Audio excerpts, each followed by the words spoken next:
Jennie Gerhardt by Theodore Dreiser.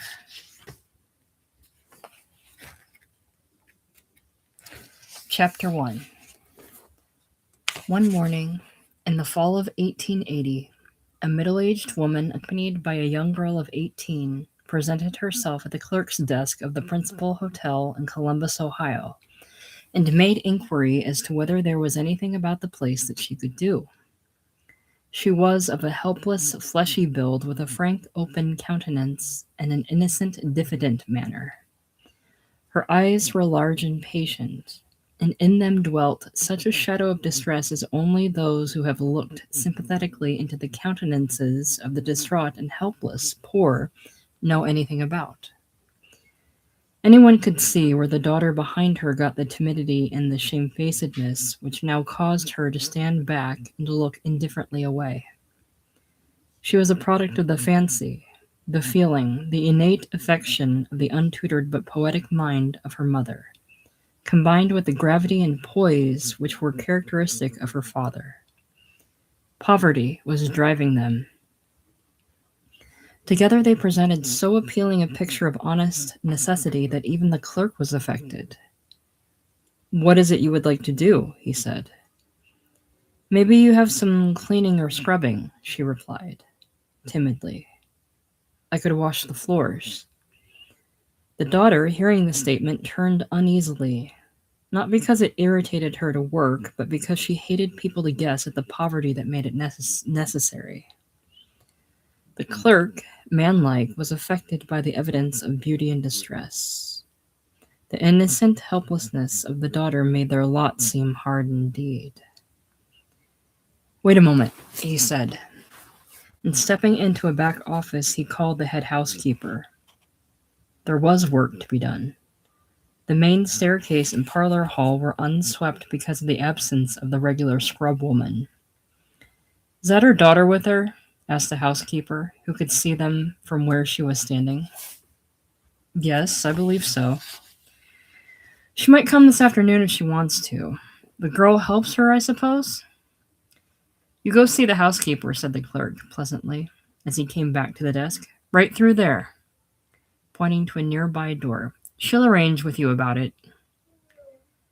A succession of misfortunes, of which this little scene might have been called the tragic culmination, had taken place in the life and family of William Gerhardt, a glass-blower by trade.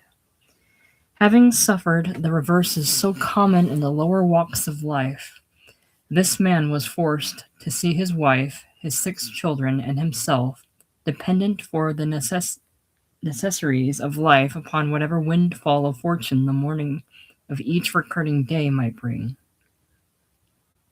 He himself was sick in bed. His oldest boy, Sebastian, or Bass, as his associates transformed it, worked as an apprentice to a local freight car builder, but received only $4 a week. Genevieve, the oldest of the girls, was past 18, but had not as yet been trained to any special work. The other children, George, aged 14, Martha, 12, William, 10, and Veronica, 8, were too young to do anything, and only made the problem of existence the more complicated. Their one mainstay was the home, which, barring a $600 mortgage, the father owned. He had borrowed this money at a time when, having saved enough to buy the house, he desired to add 3 rooms and a porch, and so make it large enough for them to live in. A few years were still to run on the mortgage, but times had been so bad that he had been forced to use up not only the little he had saved to pay off the principal, but the annual interest also. Gerhardt was helpless, and the consciousness of his precarious situation, the doctor's bill, the interest due upon the mortgage, together with the sums owed butcher and baker, who, through knowing him to be absolutely honest, had trusted him until they could trust no longer. All these perplexities weighed upon his mind and racked him so nervously as to delay his recovery. Mrs. Gerhardt was no weakling. For a time she took in washing, what little she could get, devoting the intermediate hours to dressing the children, cooking, seeing that they got off to school, mending their clothes, waiting on her husband, and occasionally weeping. Not infrequently, she went personally to some new grocer, each time farther and farther away, and starting an account with little cash would receive credit until other grocers warned the philanthropist of his folly. Corn was cheap. Sometimes she would make a kettle of lye hominy, and this would last, with scarcely anything else, for an entire week. Cornmeal also, when made into mush, was better than nothing, and this, with a little milk, made almost a feast. Potatoes fried was the nearest they ever came to luxurious food, and coffee was an infrequent treat. Coal was got by picking it up in buckets and baskets along the maze of tracks in the nearby railroad yard. Wood by similar journeys to surrounding lumber yards. Thus they lived from day to day, each hour, hoping that the father would get well and that the glass works would soon start up. But as the winter approached, Gerhardt began to feel desperate. "I must get out of this now pretty soon," was the sturdy German's regular comment, and his anxiety found but weak expression in the modest quality of his voice. To add to all this trouble, little Veronica took the measles, and for a few days it was thought that she would die. The mother neglected everything else to hover over her and pray for the best. Dr. Ellwanger came every day out of purely human sympathy and gravely examined the child. The Lutheran minister, Pastor Wundt, called to offer the consultation of the church. Both of these men brought an atmosphere of grim ecclesiasticism into the house. They were the black-garbed, sanctimonious emissaries of superior forces. Mrs. Gerhardt felt as if she were going to lose her child and watched sorrowfully by the cot side. After 3 days, the worst was over, but there was no bread in the house. Sebastian's wages had been spent for medicine. Only coal was free for the picking, and several times the children had been scared from the railroad yards. Mrs. Gerhardt thought of all the places to which she might apply, and despairingly hit upon the hotel. Now, by a miracle, she had her chance. "How much do you charge?" the housekeeper asked her. Mrs. Gerhardt had not thought this would be left to her, but need emboldened her. "Would $1 a day be too much?" "No," said the housekeeper. "There's only about 3 days' work to do every week. If you would come every afternoon, you could do it." "Very well," said the applicant. "Shall we start today?" "Yes, if you'll come with me. Now I'll show you where the cleaning things are." The hotel into which they were thus summarily introduced was a rather remarkable specimen for the time and place. Columbus, being the state capital and having a population of 50,000 and a fair passenger traffic, was a good field for the hotel business, and the opportunity had been improved. So at least the Columbus people proudly thought. The structure, 5 stories in height and of imposing proportions, stood at one corner of the central public square, where were the Capitol building and principal stores. The lobby was large and had been recently redecorated. Both floor and wainscot were of white marble, kept shiny by frequent polishing. There was an imposing staircase with handrails of walnut and toe strips of brass. An inviting corner was devoted to a news and cigar stand. Where there was staircase curved upward, the clerk's desk and offices had been located, all done in hardwood and ornamented by novel gas fixtures. One could see through a door at one end of the lobby to the barber shop, with its chairs and array of shaving mugs. Outside were usually 2 or 3 buses arriving or departing, in accordance with the movement of the trains. To this caravanserai came the best of the political and social patronage of the state. Several governors had made it their permanent abiding place during their terms of office. The two United States senators, whenever business called them to Columbus, invariably maintained parlor chambers at the hotel. One of them, Senator Brander, was looked upon by the proprietor as more or less of a permanent guest, because he was not only a resident of the city, but an otherwise homeless bachelor. Other and more transient guests included congressmen, state legislators and lobbyists, merchants, professional men, and after them the whole raft of indescribables who, coming and going, make up the glow and stir of this kaleidoscope world. Mother and daughter, suddenly flung into this realm of superior brightness, felt immeasurably overawed. They went about too timid to touch anything for fear of giving offense. The great red-carpeted hallway, which they were set to sweep, had for them all the magnificence of a palace. They kept their eyes down and spoke in their lowest tones. When it came to scrubbing the steps and polishing the brasswork of the splendid stairs, both needed to steel themselves. The mother against her timidity, the daughter against the shame at so public an exposure. Wide beneath lay the imposing lobby, and men lounging, smoking, passing constantly in and out, could see them both. "Isn't it fine?" whispered Genevieve, and started nervously at the sound of her voice. "Yes," returned the mother, who upon her knees was wringing out her cloth with earnest but clumsy hands. "It must cost a good deal to live here, don't you think?" "Yes," said her mother. "Don't forget to rub into these little corners. Look here what you've left." Jennie, mortified by this correction, fell earnestly to her task, and polished vigorously, without again daring to lift her eyes. With painstaking diligence, they worked downward until about 5 o'clock. It was dark outside, and all the lobby was brightly lighted. Now they were very near the bottom of the stairway.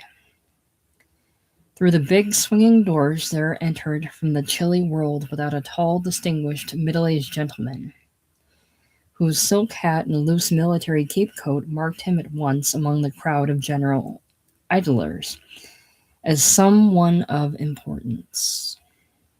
His face was of a dark and solemn cast, but broad and sympathetic in its lines, and his bright eyes were heavily shaded with thick, bushy black eyebrows. Passing to the desk, he picked up the key that had already been laid out for him, and coming to the staircase, started up. The middle-aged woman scrubbing at his feet he acknowledged not only by walking around her, but by graciously waving his hand, as much as to say, "Don't move for me." The daughter, however, caught his eye by standing up, her troubled glance showing that she feared she was in his way. He bowed and smiled pleasantly. "You shouldn't have troubled yourself," he said. Jennie only smiled. When he had reached the upper landing, an impulsive sidewise glance assured him, more clearly than before, of her uncommonly prepossessing appearance. He noted the high white forehead with its smoothly parted and plaited hair. The eyes he saw were blue, and the complexion was fair. He had even time to admire the mouth and the full cheeks. Above all, the well-rounded, graceful form, full of youth, health, and that hopeful expectancy which, to the middle-aged, is so suggestive of all that is worth begging of Providence. Without another look, he went dignifiedly up upon his way, but the impression of her charming personality went with him. This was the Honorable George Sylvester Brander, Junior Senator. "Wasn't that a fine-looking man who went up just now?" observed Jennie a few moments later. "Yes, he was," said her mother. "He had a gold-headed cane." "You mustn't stare at people when they pass," cautioned her mother wisely. "It isn't nice." "I didn't stare at him," returned Jennie innocently. He bowed to me." "Well, don't you pay any attention to anybody," said her mother. "They may not like it." Jennie fell to her task in silence, but the glamour of the great world was having its effect upon her senses. She could not help giving ear to the sounds, the brightness, the buzz of conversation and laughter surrounding her. In one section of the parlor floor was the dining room, and from the clink of dishes one could tell that supper was being prepared. In another was the parlor proper, and there someone came to play on the piano. That feeling of rest and relaxation which comes before the evening meal pervaded the place. It touched the heart of the innocent working girl with hope. For hers were the years, and poverty could not as yet fill her young mind with cares. She rubbed diligently always, and sometimes forgot the troubled mother at her side, whose kindly eyes were becoming invested with crow's feet, and whose lips half repeated the 100 cares of the day. She could only think that all of this was very fascinating, and wish that a portion of it might come to her. At 5:30, the housekeeper, remembering them, came and told them that they might go. The fully finished stairway was relinquished by both with a sigh of relief, and after putting their implements away, they hastened homeward. The mother, at least, pleased to think that at last she had something to do. As they passed several fine houses, Jennie was again touched by that half-defined emotion which the unwonted novelty of the hotel life had engendered in her consciousness. "Isn't it fine to be rich?" she said. "Yes," answered her mother, who was thinking of the suffering Veronica. "Did you see what a big dining room they had there?" "Yes." They went on past the low cottages and among the dead leaves of the year. "I wish we were rich," murmured Jeannie, half to herself. "I don't know just what to do," confided her mother with a long-drawn sigh. "I don't believe there's a thing to eat in the house." "Let's stop and see Mr. Bauman again," exclaimed Jennie, her natural sympathies restored by the hopeless note in her mother's voice. "Do you think he would trust us any more?" "Let's tell him where we're working. I will." "Well," said her mother wearily. Into the small, dimly lighted grocery store, which was 2 blocks from their house, they ventured nervously. Mrs. Gerhardt was about to begin, but Jennie spoke first. "Will you let us have some bread tonight and a little bacon? We're working now at the Columbus House, and we'll be sure to pay you Saturday." "Yes," added Mrs. Gerhardt, "I have something to do." Bauman, who had long supplied them before illness and trouble began, knew that they told the truth. "How long have you been working there?" he asked. "Just this afternoon." "You know, Mrs. Gerhardt," he said, "how it is with me. I don't want to refuse you. Mr. Gerhardt is good for it, but I'm poor too. Times are hard," he explained further. "I have my family to keep." "Yes, I know," said Mrs. Gerhardt weakly.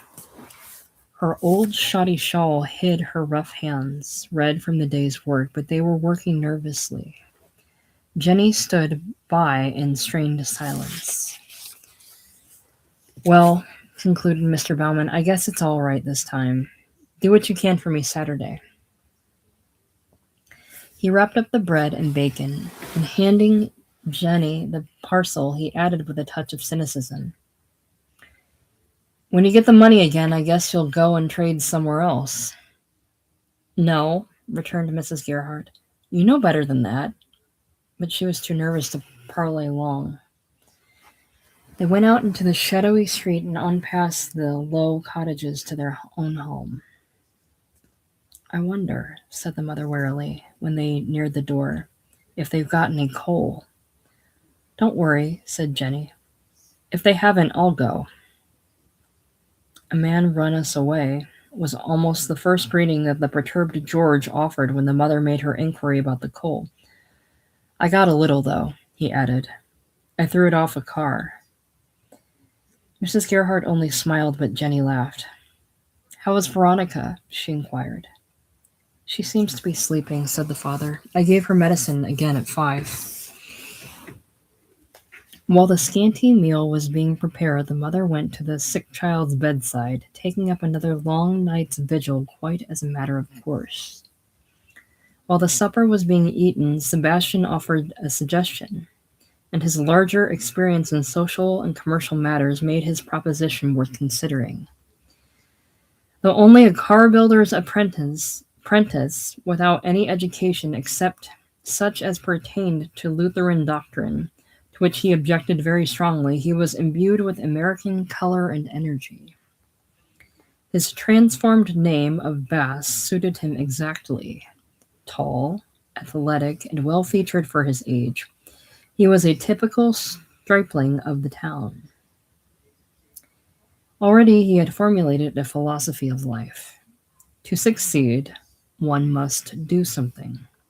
One must associate, or at least seem to associate with those who are foremost in the world of appearances. For this reason, the young boy loved to hang about the Columbus House. It seemed to him that this hotel was the center and circumference of all that was worthwhile in the social sense. He would go downtown evenings when he first secured money enough to buy a decent suit of clothes and stand around the hotel entrance with his friends, kicking his heels, smoking a 2 for 5 cent cigar, preening himself on his stylish appearance and looking after the girls. Others were there with him, town dandies and nobodies, young men who came there to get shaved or to drink a glass of whiskey. And all of these he admired and sought to emulate. Clothes were the main touchstone. If men wore nice clothes and had rings and pins, whatever they did seemed appropriate. He wanted to be like them and to act like them. And so his experience of the more pointless forms of life rapidly broadened. Why don't you get some of those hotel fellows to give you their laundry? He asked of Jennie, after she had related the afternoon's experiences. It would be better than scrubbing the stairs. How do you get it? She replied. Why, ask the clerk, of course. This plan struck Jennie as very much worthwhile. Don't you ever speak to me if you meet me around there, he cautioned her a little later privately. Don't you let on that you know me. Why? She asked innocently. Well, you know why, he answered, having indicated before that when they looked so poor he did not want to be disgraced by having to own them as relatives. Just you go on by, do you hear? All right, she returned, meekly, for although this youth was not much over a year her senior, his superior well dominated. The next day, on their way to the hotel, she spoke of it to her mother. Bass said we might get some laundry of the men at the hotel to do. Mrs. Gerhardt, whose mind had been straining all night at the problem of adding something to the $3 which her 6 afternoons would bring her, approved of the idea. So we might, she said. I'll ask the clerk. When they reached the hotel, however, no immediate opportunity presented itself. They worked on until late in the afternoon. Then, as fortune would have it, the housekeeper sent them in to scrub up the floor behind the clerk's desk. That important individual felt very kindly toward mother and daughter. He liked the former's sweetly troubled countenance and the latter's pretty face. So he listened graciously when Mrs. Gerhardt ventured meekly to put the question which she had been revolving in her mind all the afternoon. Is there any gentleman here, she said, who would give me his washing to do? I'd be so very much obliged for it. The clerk looked at her, and again recognized that absolute want was written all over her anxious face. Let's see, he answered, thinking of Senator Brander and Marshal Hopkins. Both were charitable men who would be more than glad to aid a poor woman. You go up and see Senator Brander, he continued. He's in 22. Here, he added, writing out the number. You go up and tell him I sent you. Mrs. Gerhardt took the card with a tremor of gratefulness. Her eyes looked the words she could not say. That's all right, said the clerk, observing her emotions. You go right up. You'll find him in his room now. With the greatest diffidence, Mrs. Gerhardt knocked at number 22. Jennie stood silently at her side. After a moment, the door was opened, and in the full radiance of the bright room stood the senator. Attired in a handsome smoking coat, he looked younger than at their first meeting. Well, madam, he said, recognizing the couple, and particularly the daughter, what can I do for you? Very much abashed, the mother hesitated in her reply. We would like to know if you have any washing you could let us have to do. Washing? He repeated after her, in a voice which had a peculiarly resonant quality. Washing? Come right in, let me see. He stepped aside with much grace, waved them in, and closed the door.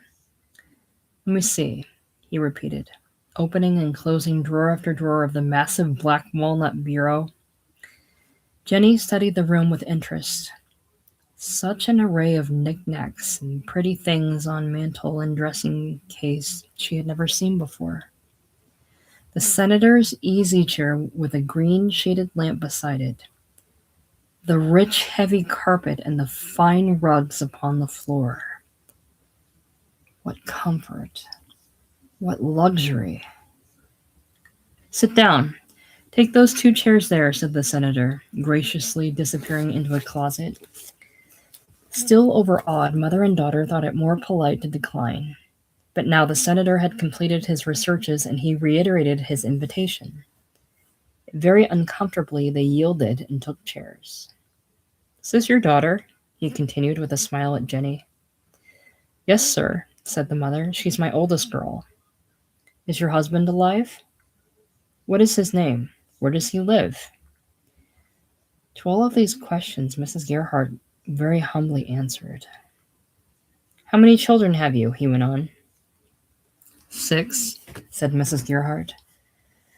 Well, he returned, that's quite a family. You've certainly done your duty to the nation.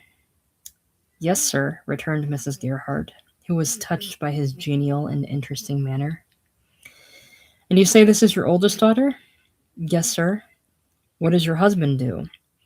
He's a glassblower, but he's sick now. During the colloquy, Jennie's large blue eyes were wide with interest. Whenever he looked at her, she turned upon him such a frank, unsophisticated gaze and smiled in such a vague, sweet way that he could not keep his eyes off her for more than a minute of the time. Well, he continued sympathetically, that is too bad. I have some washing here, not very much, but you are welcome to it. Next week there may be more. He went about now, stuffing articles of apparel into a blue cotton bag with a pretty design on the side. Do you want these any certain day? Questioned Mrs. Gerhardt. No, he said reflectively. Any day next week will do. She thanked him with a simple phrase and started to go. Let me see, he said, stepping ahead of them and opening the door. You may bring them back Monday. Yes, sir, said Mrs. Gerhardt. Thank you. They went out and the senator returned to his reading, but it was with a peculiarly disturbed mind. Too bad, he said, closing his volume. There's something very pathetic about those people. Jennie's spirit of wonder and appreciation was abroad in the room. Mrs. Gerhardt and Jennie made their way anew through the shadowy streets. They felt immeasurably encouraged by this fortunate venture. Didn't he have a fine room? Whispered Jennie. Yes, answered the mother. He's a great man. He's a senator, isn't he? Continued the daughter. Yes. It must be nice to be famous, said the girl softly. Chapter 2. The spirit of Jennie, who shall express it? This daughter of poverty who was now to fetch and carry the laundry of this distinguished citizen of Columbus, was a creature of a mellowness of temperament which words can but vaguely suggest. There are natures born to the inheritance of flesh, that come without understanding, and that go again without seeming to have wondered why. Life, so long as they endure it, is a true wonderland, a thing of infinite beauty, which could they but wander into it wonderingly, would be heaven enough. Opening their eyes, they see a conformable and perfect world. Trees, flowers, the world of sound and the world of color. These are the valued inheritance of their state. If no one said to them, "Mine," they would wander radiantly forth, singing the song which all the earth may someday hope to hear. It is the song of goodness. Caged in the world of the material, however, such a nature is almost invariably an anomaly. That other world of flesh into which has been woven pride and greed looks askance at the idealist, the dreamer. If one says it is sweet to look at the clouds, the answer is a warning against idleness. If one seeks to give ear to the winds, it shall be well with his soul. But they will seize upon his possessions. If all the world of the so-called inanimate delay one, calling tenderness and sounds that seem to be too perfect to be less than understanding, it shall be ill with the body. The hands of the actual are forever reaching towards such as these, forever seizing greedily upon them. It is of such that the bond servants are made. In the world of the actual, Jennie was such a spirit. From her earliest youth, goodness and mercy had molded her every impulse. Did Sebastian fall and injure himself, it was she who struggled with straining anxiety, carried him safely to his mother. Did George complain that he was hungry? She gave him all of her bread. Many were the hours in which she had rocked her younger brothers and sisters to sleep, singing wholeheartedly betimes and dreaming far dreams. Since her earliest walking period, she had been as the right hand of her mother. What scrubbing, baking, errand running, and nursing there had been to do, she did. No one had ever heard her rudely complain, though she often thought of the hardness of her lot. She knew that there were other girls whose lives were infinitely freer and fuller, but it never occurred to her to be meanly envious. Her heart might be lonely, but her lips continued to sing. When the days were fair, she looked out of her kitchen window and longed to go where the meadows were. Nature's fine curves and shadows touched her as a song itself. There were times when she had gone with George and the others, leading them away to where a patch of hickory trees flourished, because there were open fields with shade for comfort and a brook of living water. No artist in the formulating of conceptions, her soul still responded to these things, and every sound and every sigh were welcome to her because of their beauty. When the soft low call or the wood doves, those spirits of the summer, came out of the distance, she would incline her head and listen, the whole spiritual quality of it dropping like silver bubbles into her own great heart. Where the sunlight was warm and the shadows flecked with its splendid radiance, she delighted to wonder at the pattern of it, to walk where it was most golden and follow with instinctive appreciation the holy corridors of the trees. Color was not lost upon her. That wonderful radiance which fills the western sky at evening touched and unburdened her heart. "I wonder," she said once with girlish simplicity, "how it would feel to float away off there among those clouds." She had discovered a natural swing of a wild grapevine and was sitting in it with Martha and George. "Oh, wouldn't it be nice if you had a boat up there?" said George. She was looking with uplifted face at a far-off cloud, a red island in a sea of silver. Just supposing, she said, people could live on an island like that. Her soul was already up there, and its Elysian paths knew the lightness of her feet. There goes a bee, said George, noting a bumbler winging by. Yes, she said dreamily. It's going home. Does everything have a home? Asked Martha. Nearly everything, she answered. Do the birds go home? Questioned George. Yes, she said, deeply feeling the poetry of it herself. The birds go home. Do the bees go home? Urged Martha. Yes, the bees go home. Do the dogs go home? Said George, who saw one traveling lonesomely along the nearby road. Why, of course, she said. You know that the dogs go home. Do the gnats? He persisted, seeing one of those curious spirals of minute insects turning energetically in the waning light. Yes, she said, half believing her remark. Listen. Oh, exclaimed George incredulously. I wonder what kind of houses they live in. Listen, she gently persisted, putting out her hand to still him. It was that halcyon hour when the Angelus falls like a benediction upon the waning day.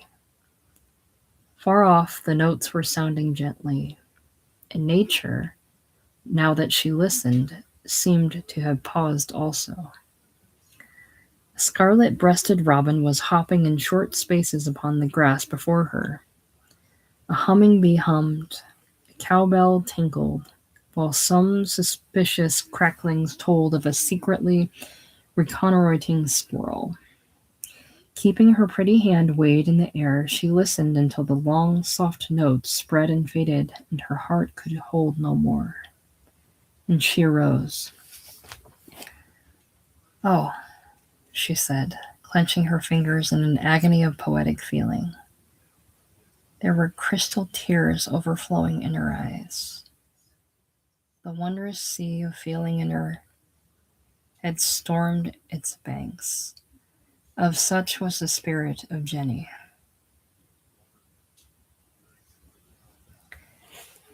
Chapter 3. The junior senator, George Sylvester Brander, was a man of peculiar mold.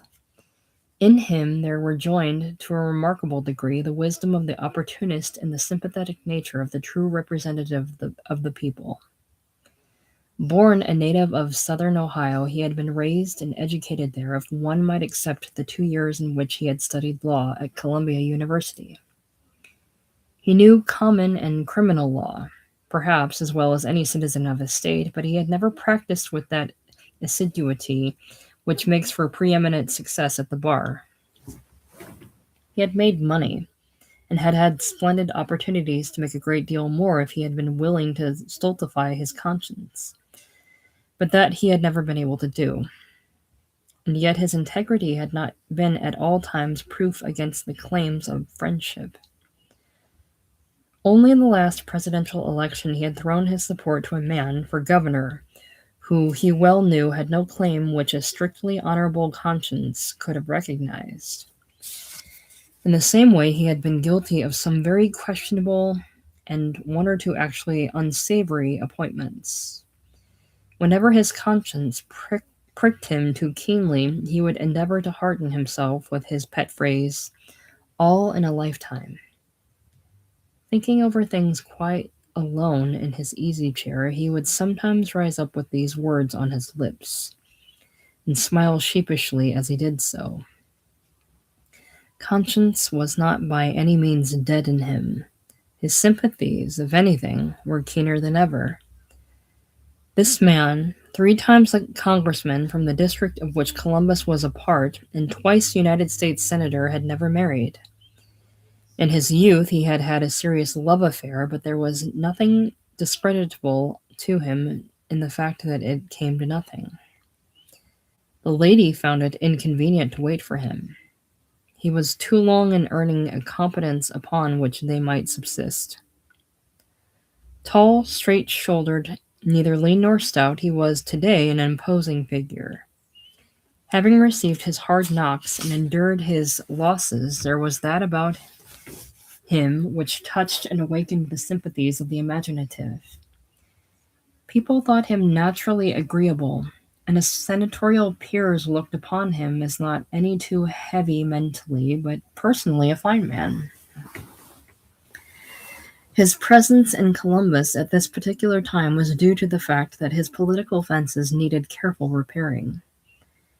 The general election had weakened his party in the state legislature. There were enough votes to re-elect him, but it would require the most careful political manipulation to hold them together. Other men were ambitious. There were a half-dozen available candidates, any one of whom would have rejoiced to step into his shoes. He realized the exigencies of the occasion. They could not well beat him, he thought, but even if this should happen, surely the president could be induced to give him a ministry abroad. Yes, he might be called the successful man, but for all that Senator Brander felt, he had missed something. He had wanted to do so many things. Here he was, 52 years of age, clean, honorable, highly distinguished, as the world takes it, but single. He could not help looking about him now and then and speculating upon the fact that he had no one to care for him. His chamber seemed strangely hollow at times, his own personality exceedingly disagreeable. 50, he often thought to himself. Alone. Absolutely alone. Sitting in his chamber that Saturday afternoon, a rap at his door aroused him. He had been speculating upon the futility of his political energy in the light of the impermanence of life and fame. What a great fight we make to sustain ourselves, he thought. How little difference it will make to me a few years hence. He arose and opening wide his door, perceived Jennie. She had come, as she had suggested to her mother, at this time instead of on Monday, in order to give a more favorable impression of promptness. "Come right in," said the senator. And, as on the first occasion, he graciously made way for her.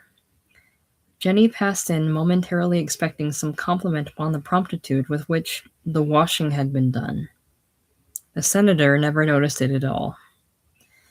"Well, my young lady," he said, when she had put the bundle down, "how do you find yourself this evening?"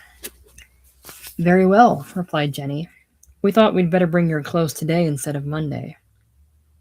"Oh, that would not have made any difference," replied Brander lightly. "Just leave them on the chair." Jennie, without considering the fact that she had been offered no payment for the service rendered, was about to retire, had not the senator detained her. "How's your mother?" he asked pleasantly. "She's very well," said Jennie simply. "And your little sister, is she any better?" "The doctor thinks so," she replied. "Sit down," he continued graciously. "I want to talk to you." Moving to a nearby chair, the young girl seated herself. He went on, clearing his throat lightly. "What seems to be the matter with her?" "She has the measles," returned Jennie. "We thought once that she was going to die." Brander studied her face as she said this, and he thought he saw something exceedingly pathetic there. The girl's poor clothes and her wondering admiration for his exalted station in life affected him. It made him feel almost ashamed of the comfort and luxury that surrounded him. How high up he was in the world, indeed. "I'm glad she's better now," he said kindly. "How old is your father?" 57. "And is he any better?" "Oh, yes, sir. He's around now, although he can't go out just yet." "I believe your mother said he was a glass blower by trade." "Yes, sir." Brander well knew the depressed local conditions in this branch of manufacture. It had been part of the political issue in the last campaign. They must be in a bad way, truly. Do all of the children go to school? He inquired. Why, yes, sir, returned Jennie, stammering. She was too shamefaced to own that one of the children had been obliged to leave school for the lack of shoes. The utterance of the falsehood troubled her. He reflected a while. Then, realizing that he had no good excuse for further detaining her, he arose and came over to her. From his pocket he took a thin layer of bills, and removing one, handed it to her. You take that, he said, and tell your mother that I said she should use it for whatever she wants.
Jennie accepted the money with mingled feelings. It did not occur to her to look and see how much it was. The great man was so near her, the wonderful chamber in which he dwelled so impressive, that she scarcely realized what she was doing. Thank you, she said. Is there any day you want your washing called for? She added. Oh, yes, he answered. Monday evenings. She went away, and in half reverie he closed the door behind her. The interest that he felt in these people was unusual. Poverty and beauty certainly made an affecting combination. He sat down in his chair and gave himself over to the pleasant speculations which her coming had aroused. Why should he not help them? I'll find out where they live, he finally resolved. In the days that followed, Jennie regularly came for the clothes. Senator Brander found himself more and more interested in her, and in time he managed to remove from her mind that timidity and fear which had made her feel uncomfortable in his presence. One thing which helped toward this was his calling her by her first name. This began with her third visit, and thereafter he used it with almost unconscious frequency. It could scarcely be said that he did this in a fatherly spirit, or he had a little of that attitude toward anyone. He felt exceedingly young as he talked to this girl, and he often wondered whether it were not possible for her to perceive and appreciate him on his youthful side.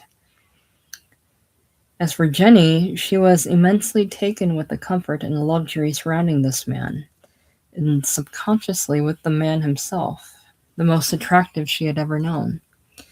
Everything he had was fine.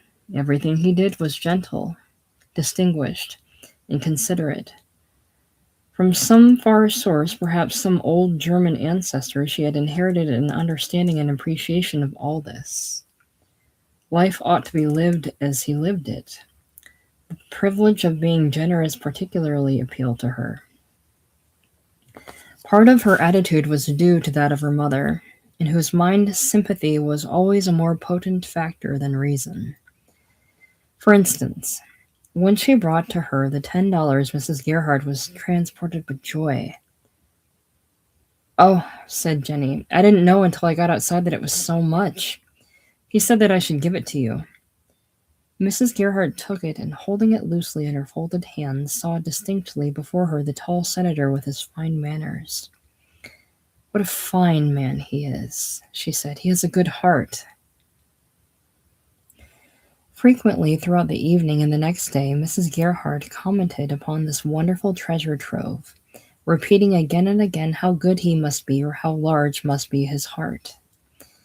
When it came to washing his clothes, she almost rubbed them to pieces, feeling that whatever she did, she could scarcely do enough. Gerhardt was not to know. He had such stern views about accepting money without earning it, that even in their distress, she would have experienced some difficulty in getting him to take it. Consequently, she had said nothing, but used it to buy bread and meat. And going as it did such a little way, the sudden windfall was never noticed. Jennie, from now on, reflected this attitude toward the senator, and feeling so grateful toward him, she began to talk more freely. They came to be on such good terms that he gave her a little leather picture case from his dresser, which he had observed her admiring. Every time she came, he found excuse to detain her, and soon discovered that, for all her soft girlishness, there lay deep-seated in her a conscious deprecation of poverty and a shame of having to own any need. He honestly admired her for this, and seeing that her clothes were poor and her shoes worn, he began to wonder how he could help her without offending. Not infrequently he thought to follow her some evening and see for himself what the condition of the family might be. He was a United States Senator, however. The neighborhood they lived in must be very poor. He stopped to consider, and for the time the counsels of prudence prevailed. Consequently, the contemplated visit was put off. Early in December, Senator Brander returned to Washington for 3 weeks, and both Mrs. Gerhardt and Jennie were surprised to learn one day that he had gone. Never had he given them less than $2 a week for his washing, and several times it had been 5. He had not realized, perhaps, what a breach his absence would make in their finances. But there was nothing to do about it. They managed to pinch along. Gerhardt, now better, searched for work at the various mills, and finding nothing, procured a sawbuck and saw, and going from door to door, sought for the privilege of sawing wood. There was not a great deal of this to do, but he managed by the most earnest labor to earn $2 and sometimes $3 a week. This added to what his wife earned, and what Sebastian gave was enough to keep bread in their mouths, but scarcely more. It was at the opening of the joyous Christmas time that the bitterness of their poverty affected them most. The Germans love to make a great display at Christmas. It is the one season of the year when the fullness of their large family affection manifests itself. Warm in the appreciation of the joys of childhood, they loved to see the little ones enjoy their toys and games. Father Gerhardt, at his sawbuck during the weeks before Christmas, thought of this very often. What would little Veronica not deserve after her long illness? How he would have liked to give each of the children a stout pair of shoes, the boys a warm cap, the girls a pretty hood. Toys and games and candy they always had before. He hated to think of the snow-covered Christmas morning and no table richly piled with what their young hearts would most desire. As for Mrs. Gerhardt, one could better imagine than describe her feelings. She felt so keenly about it that she could hardly bring herself to speak of the dreaded hour to her husband. She had managed to lay aside $3 in the hope of getting enough to buy a ton of coal, and so put an end to poor George's daily pilgrimage to the coal yard. But now, as the Christmas week drew near, she decided to use it for gifts. Father Gerhardt was also secreting $2 without the knowledge of his wife, thinking that on Christmas Eve he could produce it at a critical moment, and so relieve her maternal anxiety. When the actual time arrived, however, there was very little to be said for the comfort that they got out of the occasion. The whole city was rife with Christmas atmosphere. Grocery stores and meat markets were strung with holly. The toy shops and candy stores were radiant with fine displays of everything that a self-respecting Santa Claus should have about him. Both parents and children observed it all. The former with serious thoughts of need and anxiety, the latter with wild fancy and only partially suppressed longings. Frequently had Gerhardt said in their presence, "Kris Kringle is very poor this year. He hasn't so very much to give." But no child, however poverty-stricken, could be made to believe this. Every time after so saying he looked into their eyes. But in spite of the warning, expectation flamed in them undiminished. Christmas coming on Tuesday, the Monday before, there was no school. Before going to the hotel, Mrs. Gerhardt had cautioned George that he must bring enough coal from the yards to last over Christmas Day. The latter went at once with his two younger sisters, but there being a dearth of good picking, it took them a long time to fill their baskets, and by night they had gathered only a scanty supply. "Did you go for the coal?" asked Mrs. Gerhardt, the first thing when she returned from the hotel that evening. "Yes," said George. "Did you get enough for tomorrow?" "Yes," he replied, "I guess so." "Well, now I'll go and look," she replied. Taking the lamp, they went out into the woodshed where the coal was deposited. "Oh my!" she exclaimed when she saw it. "Why, that isn't near enough. You must go right off and get some more." "Oh," said George, pouting his lips. "I don't want to go. Let Bass go." Bass, who had returned promptly at 6:15, was already busy in the back bedroom, washing and dressing preparatory to going downtown. "No," said Mrs. Gerhardt. "Bass has worked hard all day. You must go." "I don't want to," pouted George. "All right," said Mrs. Gerhardt. "Maybe tomorrow you'll be without a fire, and then what?" They went back to the house, but George's conscience was too troubled to allow him to consider the case as closed. "Bass, you come too," he called to his elder brother when he was inside. "Go where?" said Bass. "To get some coal?" "No," said the former. "I guess not. What do you take me for?" "Well, then I'll not," said George, with an obstinate jerk of his head. "Why didn't you get it up this afternoon?" questioned his brother sharply. "You've had all day to do it." "Oh, I did try," said George. "We couldn't find enough. I can't get any when there aren't any, can I?" "I guess you didn't try very hard," said the dandy. "What's the matter now?" asked Jennie, who, coming in after having stopped at the grocer's for her mother, saw George with a solemn pout on his face. "Oh, Bass, won't you go with me to get any coal? Didn't you get any this afternoon?" Yes, said George, but Ma says I didn't get enough. I'll go with you, said his sister. Bas, will you come along? No, said the young man indifferently. I won't. He was adjusting his necktie and felt irritated. There ain't any, said George, unless we get it off the cars. There wasn't any cars where I was. There are two, exclaimed Bas. There ain't, said George. Oh, don't quarrel, said Jennie. Get the baskets and let's go right now before it gets too late. The other children, who had a fondness for their big sister, got out the implements of supply. Veronica a basket, Martha and William buckets, and George a big clothes basket, which he and Jennie were to fill and carry between them. Bas, moved by his sister's willingness and the little regard he still maintained for her, now made a suggestion. I'll tell you what you do, Jen, he said. You go over there with the kids to 8th Street and wait around those cars. I'll be along in a minute. When I come by, don't any of you pretend to know me. Just you say, Mister, won't you please throw us some coal down? And then I'll get up on the cars and pitch off enough to fill the baskets. Do you understand? All right, said Jennie, very much pleased.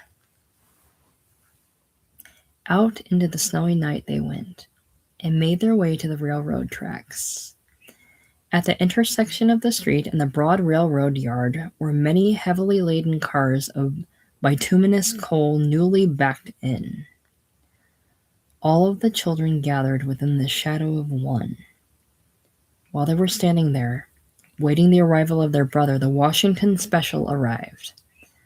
A long, fine train with several of the new-style drawing-room cars. The big plate glass windows shining and the passengers looking out from the depths of their comfortable chairs. The children instinctively drew back as it thundered past. Oh, wasn't it long? Said George. Wouldn't I like to be a brakeman, though? Sighed William. Jennie, alone, kept silent, but to her particularly the suggestion of travel and comfort had appealed. How beautiful life must be for the rich. Sebastian now appeared in the distance, a mannish spring in his stride, and with every evidence that he took himself seriously. He was of that peculiar stubbornness and determination that had the children failed to carry out of his plan of procedure, he would have gone deliberately by and refused to help them at all. Martha, however, took the situation as it needed to be taken, and piped out childishly, Mister, won't you please throw us down some coal? Sebastian stopped abruptly, and looking sharply at them as though he were really a stranger, exclaimed, Why, certainly, and proceeded to climb up on the car, from whence he cast down with remarkable celerity more than enough chunks to fill their baskets. Then, as though not caring to linger any longer amid such plebeian company, he hastened across the network of tracks and was lost to view. On their way home, they encountered another gentleman, this time a real one, with high hat and distinguished cape-coat, whom Jennie immediately recognized. This was the Honorable Senator himself, newly returned from Washington and anticipating a very unprofitable Christmas. He had arrived upon the express which had enlisted the attention of the children and was carrying his light grip for the pleasure of it to the hotel. As he passed, he thought that he recognized Jennie. Is that you, Jennie? He said, and paused to be more certain. The latter, who had discovered him even more quickly than he had her, exclaimed, Oh, there's Mr. Brander. Then, dropping her end of the basket, with a caution to the children to take it right home, she hurried away in the opposite direction. The senator followed, vainly calling 3 or 4 times, Jennie! Jennie! Losing hope of overtaking her, and suddenly recognizing and thereupon respecting her simple girlish shame, he stopped, and turning back, decided to follow the children. Again, he felt that same sensation which he seemed always to get from this girl, the far cry between her estate and his. It was something to be a senator tonight. here where these children were picking coal. What could the joyous holiday of the morrow hold for them? He tramped along sympathetically, an honest lightness coming into his step, and soon he saw them enter the gateway of the low cottage. Crossing the street, he stood in the weak shade of the snow-laden trees. The light was burning with a yellow glow in a rear window. All about was the white snow. In the woodshed he could hear the voices of the children, and once he thought he detected the form of Mrs. Gerhardt. After a time another form came shadow-like through the side gate. He knew who it was. It touched him to the quick, and he bit his lip sharply to suppress any further show of emotion. Then he turned vigorously on his heel and walked away. The chief grocery of the city was conducted by one Manning, a stanch adherent of Brander and one who felt honored by the senator's acquaintance. To him at his busy desk came the senator this same night. "Manning," he said, "could I get you to undertake a little work for me this evening?" "Why, certainly, Senator, certainly," said the grocery man. "When did you get back?" "Glad to see you, certainly." "I want you to get everything together that would make a nice Christmas for a family of 8. Father and mother and 6 children. Christmas tree, groceries, toys, you know what I mean." "Certainly, certainly, Senator." "Never mind the cost now. Send plenty of everything. I'll give you the address." And he picked up a notebook to write it. "Why, I'll be delighted, Senator," went on Mr. Manning, rather affected himself. "I'll be delighted. You always were generous." "Here you are, Manning," said the senator, grimly, from the mere necessity of preserving his senatorial dignity. "Send everything at once, and the bill to me." "I'll be delighted," was all the astonished and approving grocery man could say. The senator passed out, but remembering the old people, visited a clothier and shoe man, and finding that he could only guess at what sizes might be required, ordered the several articles with the privilege of the exchange. When his labors were over, he returned to his room. "Carrying coal," he thought, over and over. Really, it was very thoughtless in me. I mustn't forget them anymore.